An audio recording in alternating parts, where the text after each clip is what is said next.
हे बघा, मी 17 तारखेला अंबडला जाहीर सभेला जायच्या अगोदर माझा राजीनामा मुख्यमंत्र्यांच्या नावाने लिहून तो अजितदादांच्या ऑफिसमध्ये दिला। मला अंबडला जात असताना निरोप आला की कृपया वाच्यता करू नका। मी अंबडमध्ये वाच्यता केली नाही। आल्यानंतर मुख्यमंत्री आणि दोन्ही उपमुख्यमंत्री यांनी मला बोलावून घेतलं आणि मग अजितदादांनी सांगितलं की तुमचा राजीनामा जो आहे हा मी यांना दाखवत दिलेला आहे, मुख्यमंत्र्यांकडे दिलेला आहे। मुख्यमंत्री आणि ते दोघे जण म्हणाले की तुमचं जे आहे काम आहे ओबीसीच्या बाबतीमध्ये तुमची जी मतं आहेत ती मांडायला आमचा काही विरोध नाही आहे, काय आपण सगळे शांततेनं जे आहे ओबीसीचं सुद्धा काम करायला पाहिजे, आणि पण कृपया जे आहे आता या राजीनाम्याची वाच्यता करू नका। आणि मी तब्बल 2.5 महिने जे आहे वाच्यता केली नाही। त्याच्यामध्ये आता तुम्ही जे सांगितलं ते राऊत अमुक तमुक हे सगळे राजीनामा दे वेगवेगळ्या पक्षाचे लोक राजीनामा दे सांगून शेवटी तर एकाने जर सांगितलं की याच्या कमरेत लाल घालून याला बाहेर काढा, त्याच्यानंतर मात्र मग मी जो शब्द त्यांना दिला होता की मी वाच्यता करणार नाही ती वाच्यता मी केली की कृपया तुम्ही असं समजू नका की मी जे आहे मंत्रिपदाला फार चिकटून बसतो। मी 16 तारखेला अगोदर राजीनामा दिला आणि मग 17 तारखेला जे आहे अंबडच्या जाहीर सभेला गेलेलो आहे। अर्थात आता हे जे आहे त्यांना बोलायला काय जात आहे, नाटक आहे, अमुक आहे तमुक आहे, रोज आहे, त्यांना काय बोलायचं ते बोलू दे।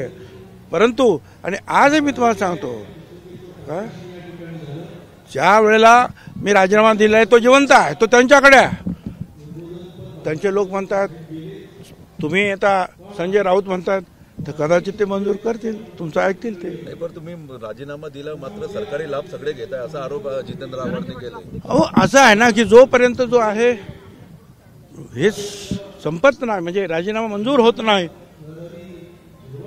तोपर्यंत तर मी मला काम करावंच लागेल ना, फाईल सुद्धा सहाय्य करावे लागतात।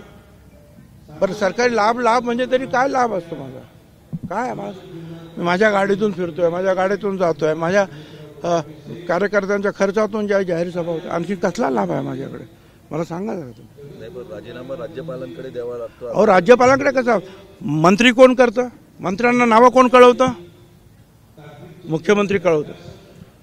कुठल्या मंत्र्याकडे कुठलं खातं आहे हे कोण ठरवतं, मुख्यमंत्री ठरवून ते कळवतात। सगळं काय जे आहे मंत्रिमंडळ जे आहे कुणाचं असं कोण मंत्रिमंडळात हे मुख्यमंत्री ठरवतात, कोणाला काढायचं तेही मुख्यमंत्री ठरवतात आणि त्याप्रमाणे ते राज्यपालाला कळवतात। जरांगे पाटील असं म्हणाले तुम्ही राजीनामा देण्याचं नाटक करतो, तुम्ही राजीनामा देण्याचं नाटक करा। जाऊ द्या होते तर काय त्याचं काय ते ऐकतं, आता कोण काय म्हणतो, त्याला बजेटमधून जे आहे आरक्षण पाहिजे आहे ते म्हणा, आता दुसरं आता महाराष्ट्र राज्याचं पण बजेट येईल त्याच्यातून आरक्षण घ्या। साहेब गोळीबार प्रकरणानंतर गायकवाडांनी गंभीर आरोप केलेले होते मुख्यमंत्र्यांना मी करोडो रुपये दिलेले आणि त्यानंतर संजय राऊत यांनी आरोप केला आहे की मुख्यमंत्रीवर याचा गुन्हा दाखल करावा मनी लॉन्ड्रिंगचा।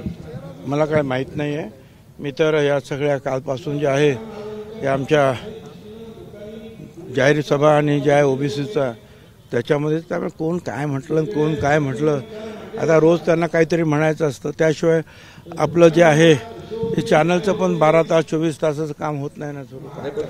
गेल्या अनेक दिवसापासून जे सरकारमधले आमदार मंत्री आहे ते वातावरण दूषित करायचं काम करत आहे, अनेक वादग्रस्त वक्तव्य करत आहे, याबद्दल तुमचं काय मत? सगळ्यात जास्त कोण असं म्हणतंय, नितेश राणे झाले, दुसरे बाकीचे आमदार जे सत्ताधारी पक्षाचे आमदार आहे ते वातावरण असं आहे ना, एखादी गोष्ट जर असेल त्या गोष्टीवर मतप्रदर्शन करण्याचा अधिकार जो लोकशाही सगळ्यांनाच दिलेला आहे, विरोधी पक्षांना दिलाय तर तो आम्हाला सुद्धा दिलेला आहे। जर अन्याय होत असेल, एखादी गोष्ट पटत नसेल तर ते बोलतो आम्ही।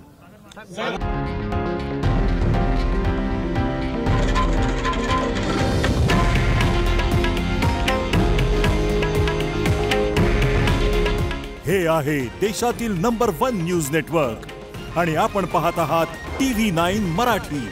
काळजी तुमची, हित महाराष्ट्राचं।